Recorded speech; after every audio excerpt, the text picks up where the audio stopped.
Assalamualaikum semua. Apa ya topik perbincangan kita pada hari ini? Jom kita mulakan.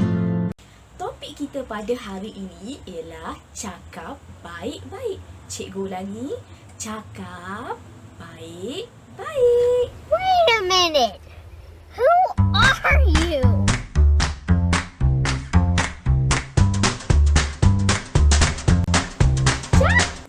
Assalamualaikum warahmatullahi wabarakatuh dan selamat sejahtera cikgu ucapkan kepada semua murid-murid cikgu yang cikgu kasihi, yang cikgu sayangi. Okey, antum jangan pelik kalau tadi gambar kartun tiba-tiba dah keluar muka cikgu ni, okey?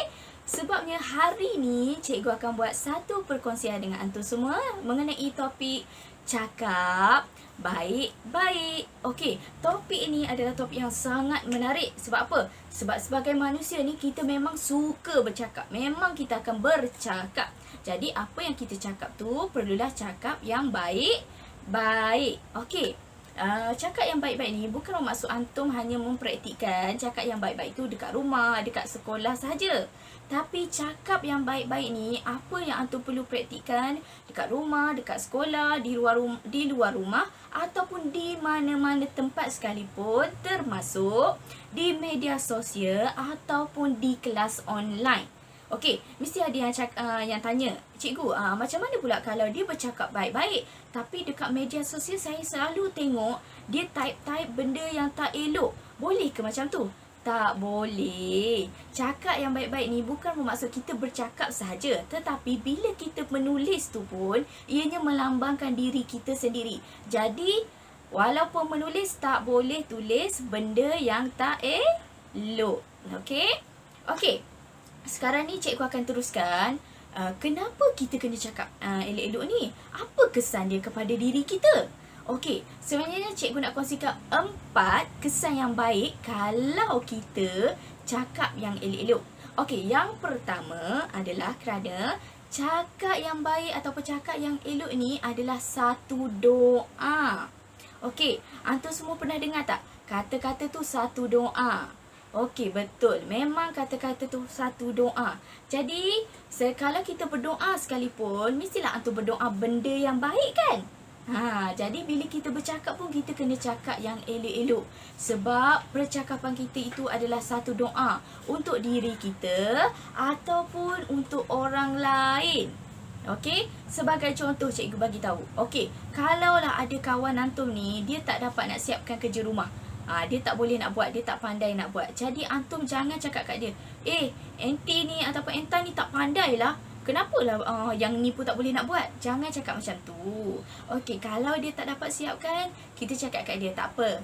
Mek Ana tolong. Okey, Ana boleh kongsikan apa yang Ana tahu. Jadi dia pun dapat belajar. Secara tak langsung kita dapat membantu dia dan dia pun senang dengan diri kita. Dan secara tak langsung bila antum bercakap baik-baik tu, dan ianya adalah satu doa juga untuk diri antum dan juga untuk kawan antum sendiri. Okey? Okey, yang kedua kita kena cakap baik-baik ni adalah disebabkan oleh cakap yang baik-baik ni dapat menggembirakan orang yang mendengar ataupun orang di sekeliling kita. Okey, sebagai contoh cikgu bagi. Okey, antum ada 2 orang kawan. Okey, antum ada 2 orang kawan. Okey, kawan yang warna kuning ni adalah seorang yang bercakap dengan baik, bercakap yang sopan, okey, tidak marah-marah. Manakala kawan yang sebelah ni pula adalah orang yang suka bercakap kasar. Kalau dia buka mulut bercakap pun, antum rasa macam tak selesa lah dengan dia, tak suka lah dia cakap macam tu, sedih je bila dengar. Jadi antara 2 kawan ni rasanya mana yang kita selesa berkawan? Mestilah yang ni kan. Jadi macam itulah juga. Kalaulah antum nak orang selesa dengan diri antum, antum sendiri kena cakap yang elok-elok, okey? Antum sendiri kena praktikkan cakap yang elok-elok.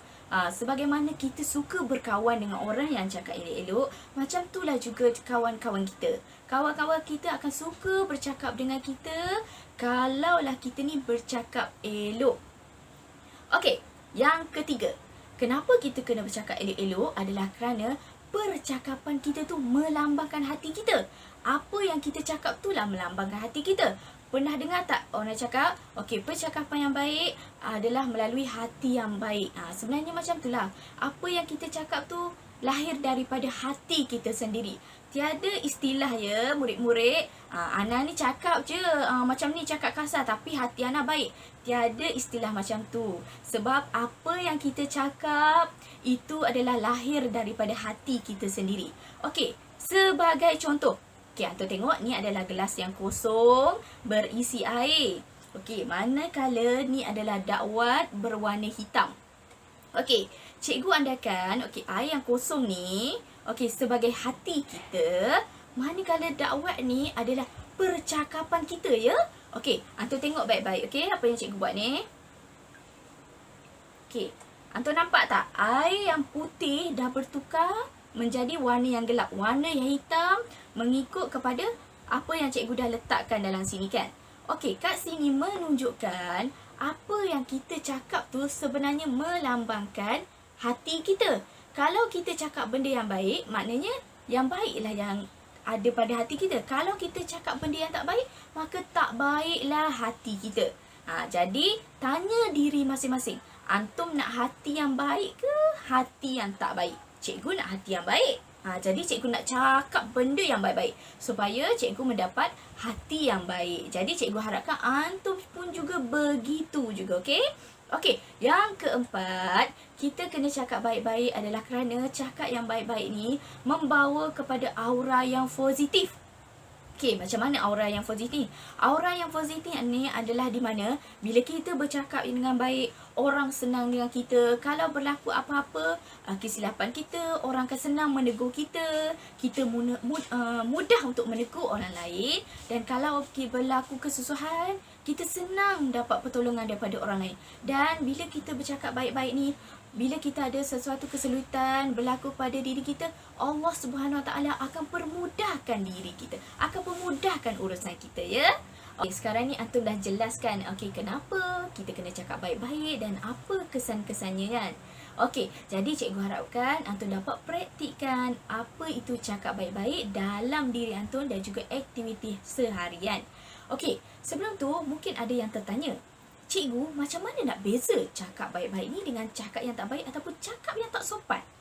Okey, senang sahaja nak bezakan. Yang pertama adalah cakap yang baik-baik ni adalah perkataan yang mana menyenangkan orang lain, menggembirakan orang lain bila orang mendengarnya. Yang mana kalau kita berada di tempat orang tu, kita pun senang mendengarnya. Okey, manakala perkataan yang ataupun percakapan yang tak elok ni, percakapan yang tak sopan ni adalah perkara yang boleh menimbulkan rasa sedih, rasa berduka ataupun rasa tak gembira dalam diri orang lain. Dan contoh perkataan ataupun cakap yang tak baik ni, cikgu akan bagi contoh. Pertama adalah bahasa melaknat. Bahasa melaknat ni cikgu rasa sekarang ni banyaklah dekat sosial media yang kita baca, yang mana kalau cikgu sendiri baca pun cikgu rasa macam Masya Allah tak baik tau tulis macam ni. Jadi lepas ni kalau antum jumpa, antum sendiri pun dapat boleh bezakan. Contoh bahasa melaknat ni adalah menggunakan perkataan seperti bodoh, sial, gila, perkataan-perkataan macam tu. Jadi diingat kepada antum, apa yang cikgu cakap tu adalah contoh.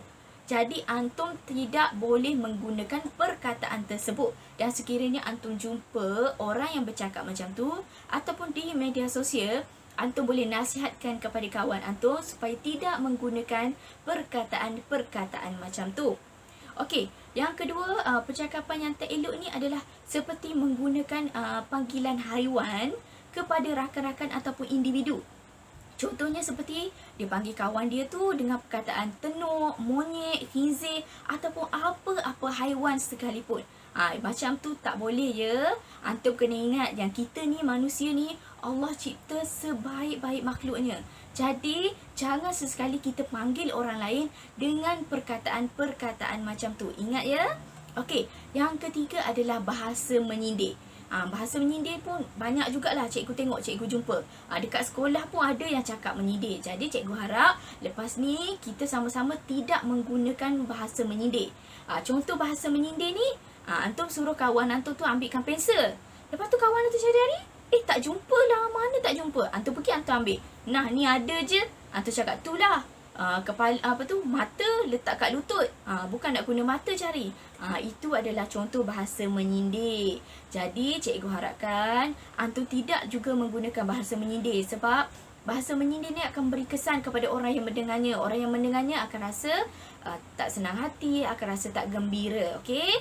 Jadi jangan gunakan bahasa menyindir ataupun bahasa-bahasa lain yang boleh menyakitkan hati kawan-kawan kita. Okey, itu adalah contoh bahasa-bahasa yang tidak baiklah, yang mana cikgu harapkan murid-murid cikgu memang tak akan guna. Okey, cikgu tahu anak-anak murid cikgu semuanya soleh dan soleha. Jadi orang yang soleh dan soleha ini adalah mereka yang bercakap dengan baik. Okey, cikgu rasa itu sahajalah perkongsian daripada cikgu pada hari ini. InsyaAllah kita akan jumpa lain kali lah untuk topik yang lagi menarik. Sebelum cikgu akhirilah perkongsian cikgu pada hari ini, cikgu nak bagi satu tips kepada antum. Okey, setiap pagi kita solat subuh kan? Okey, selepas antum solat subuh, antum duduk baca Al-Fatihah dan antum niatkan dalam hati, ya Allah, hari ni aku nak jadi hamba-Mu yang baik. Jadi aku nak bercakap yang elok-elok. Jadi insya-Allah kau pemudahkanlah urusan aku ini untuk menjadi hamba-Mu yang baik. Okey, niatkan kat dalam hati macam tu setiap hari. Insya-Allah Allah akan bantu antum untuk menjadi hamba-Nya yang baik. Okey, cikgu rasa itu sahaja perkongsian daripada cikgu untuk hari ini. Semoga kita berjumpa lagi di lain masa dalam topik yang lebih menarik, insya-Allah. Okey, itu sahaja daripada cikgu. Assalamualaikum warahmatullahi wabarakatuh. Bye.